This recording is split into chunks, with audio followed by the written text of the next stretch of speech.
Hey guys, I'm John. I'm Jaz. And we're here with another episode of Nerd Tasting. This one's going to be a little different. We're also going to kind of give a little bit of a review for the new Harry Potter book. I say we. I'm the only one who's read it. So I'll give a little bit of a review. I'll tell you what I heard. She'll tell you all the rumors. But then I'll tell you why she's so wrong.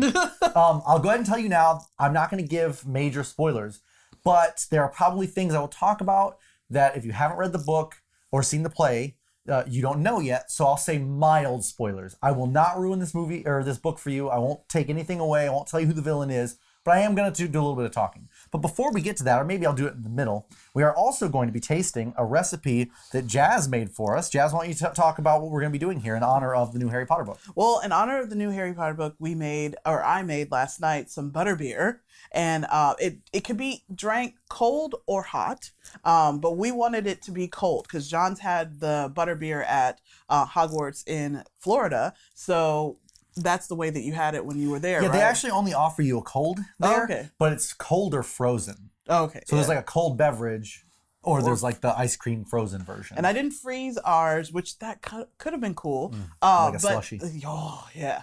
But it smells really good. John thinks it smells like pumpkin pie, which makes sense because there's things like allspice and cloves and stuff like that in there. Well, I can smell the beer a little too, so it sort of smells like a pumpkin ale. We actually, neither of us have tasted it yet, but it smells a bit like a pumpkin ale to me, so that's kind of cool because I like pumpkin ale.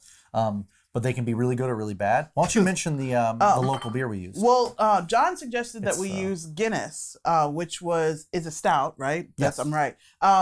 And I don't drink that, so I got this local one, which is Highland Brewing Company, and they're in Asheville, North Carolina. So this is a black mocha stout that I use for ours. Now, the recipe just says beer. So pretty much you can use whatever you think is the best. When we were talking about it, and John's had it before, we thought that Guinness would be the best. The stout, it cooks well, things like that, because you boil it. So I went with a different stout so that I could make my own six-pack. I think it's also worth pointing out that, yes, it just says beer, but you probably don't want like a heavy wheat beer or something, or like a really hoppy beer. I think that would clash with the flavors that are meant to be in a butterbeer. But how about without further ado, we whip out our wands and Accio Butterbeer.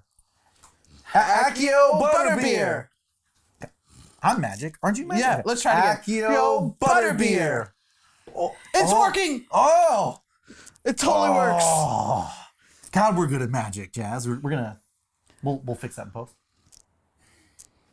We'll fix it. It's gonna be fine. It's gonna look really good. Oh, look, Jaz, our beer. Totally there. Oh. So let me set my wand down. By the way, I just want to point out, this is the wand that I got.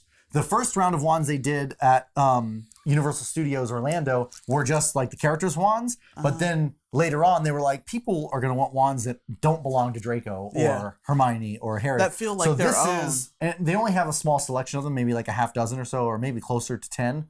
So a lot of people have similar wands, but this is my wand. So that's pretty awesome. It's got the sensor in the tip. Of your wand? I forget. I have a little piece of paper about it. By the way, in case you didn't know, I'm a super Harry Potter fan. But you probably didn't know that. No. You know? Figure out. So why don't we go ahead and take a taste, and then I'll talk about the book. So now, one of the other things is that with this, the recipe calls for you to put in cloves, like the actual full cloves, and full pieces of allspice and cinnamon sticks. So I'm not that cookery. She gave up. Yeah, I just did ground stuff. And the thing about ground spices is that it's going to be more potent as a ground spice than it is as a full spice, because you just kind of let it simmer and then you can take it out. Scary Spice feel like is good though. Yeah, she is. For all of the spices, I just used a half a teaspoon. So that's what we're dealing with right here. I did soy milk and he did evaporated milk, and we did soda water in both of ours. So, and no whipped cream. So here we go. All right, to Severus. To Severus.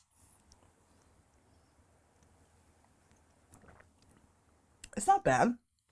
It weird. Really is beard. Or beard? Beard. It's really beer and beery. Weird. It's beery. So it's beery. Like, you definitely taste beer. I don't know if I like it. I'm not sure that I like it, but I don't know that I like it. But it's really sweet. It really is. And the recipe only called for a half a cup of brown sugar across both of ours. So while we sip on these a bit, I want to talk a little bit about this book. So I think the first thing that's worth pointing out is it's not really a book. It's a script. It's from the play. This one is the special rehearsal edition script. Interestingly, I'll go ahead and show you this. I like the cover. It's this weird. It's like a child in like a bird's nest with these wings. It's kind of neat looking. But I actually much prefer the book's cover itself. Oh, I like that. I'm just gonna set this aside and it'll stay off for the rest of this video. The book's cover is I think much that's better. awesome. It's not as the symbol's not as detailed because it's embossed, but in like brass. I don't know what they use, but it's the brass color. I think it looks awesome, and the spine, the title on the spine is really shiny and cool. I just think that looks way cooler than that. But I'll leave that on to protect this cover. Well, yeah. So I'll put it back on before I leave. So here's the thing: the story. I was both disappointed and very pleased that it is sort of a continuation. Like, initially, when I heard that she was going to be making this whole play thing, my initial thought was, oh, it's going to be a different story. Even though she initially said, I won't be making this a book, it's just going to be a play, which she sort of half did anyway.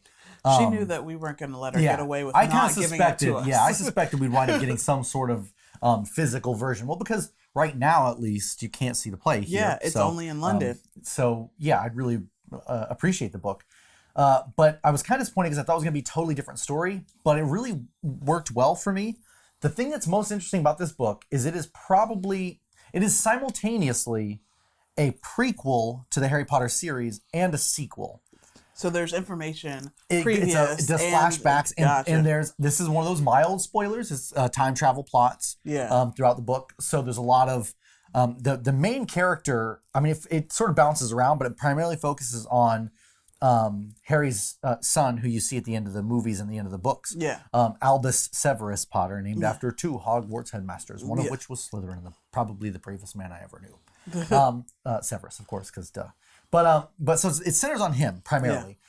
But what they do is they bounce back and forth between him and his dad and his mom, and even his their friends. Like you get a bit of the Weasley Grangers or Granger Weasleys. I forget how they did that.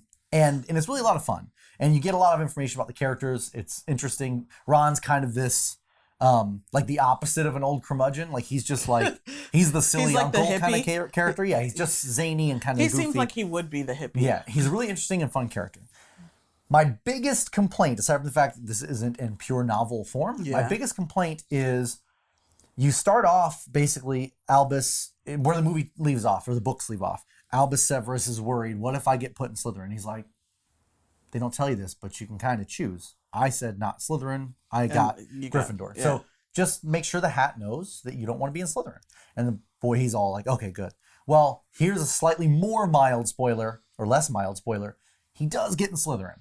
And I actually think it's the best thing about the book, that they didn't make him another Gryffindor or even a Ravenclaw. They put him in Slytherin, like the anti-house. The one that everyone kind of hates. So I was really pleased that they did that. And his best friend is Draco's son in school. And so Harry's kind of like conflicted because... because they hated each other? So the thing I don't like, though, is you don't get a lot of that growing.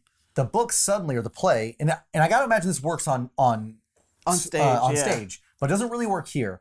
All of a sudden, it's like, he's got the sorting hat on and he's Slytherin. And then he's in his second year. And then he's in his third year. It's like, it just jump cuts you all the way to him being like either 4th or 5th year. And you're just like, it's a really interesting story. And it sort of does a bit of like Back to the Future thing where you change something in the past and then you realize how much you messed it up and you have to try to figure out ways to fix it. So they explore that very well. And I mean, I understand people's complaints. Not enough characterization. It's not very long. I read it in like 2 and 3/4 hours, 3 hours. It's like the beginning Harry Potter books. Like except it's not as detailed. I mean, it's just lines. So it's a very, very easy read too. You read it extremely quickly. It might have been 3 hours I read it, and I took breaks to like do other things around the house. And that's total 3 hours, all combined with breaks. So very easy read. So yeah, it's too short. The characterization is a little lacking in certain parts. Yeah. But the story I thought was tremendously interesting. And I think they really just did a solid job. And I have very few complaints. Out of 9,000 plus, out of over 9,000, I would give it maybe a 6,500 or so. Maybe close to 7,000. It's solid all around in my opinion. It's not I love brilliant. To read scripts, so I probably will get around to reading this. I just haven't yet. But the only problem for me is, like you said, with the later books, she gets into this great characterization and Yes. detail. The first 3 books, I still think they work for the length that they are, but as you get into the 4th book and on, and they're just so detailed, and that's part of why the movies are hard for me, because I've read all of the books before the movies came out. So there's a lot of information, and the choices that they made to take out certain things kind of bugs me. So with this not being a movie, and it is really just a play, the story is not anywhere else, I probably could appreciate this more than some of the people who don't like it, just because I love to read plays anyways. So I'm excited to read it. Yeah. In honor of Hook 25th anniversary, we might do a specialty, something that going along with Hook. I'm not sure what, I don't know what will but go we along can with it, look but up all right. and try to find something. So you've got time. You can post in the comments below Please. if you can think of something that you want us to make for the 25th anniversary of Hook. Post it. Let us know where to find the recipe. So subscribe down here. Check our other videos. They're right here. You know what to do. Actually, I should have said check our other videos. They're right here. And if you don't, I'm going to curse you with my wand. So take care of business. Thanks for joining us on Nerd Tasting. Again, I'm John. I'm Jazz. And don't try this butterbeer. Don't make this one. Try Try a with Butterbeer. something different, and then let us know what you did.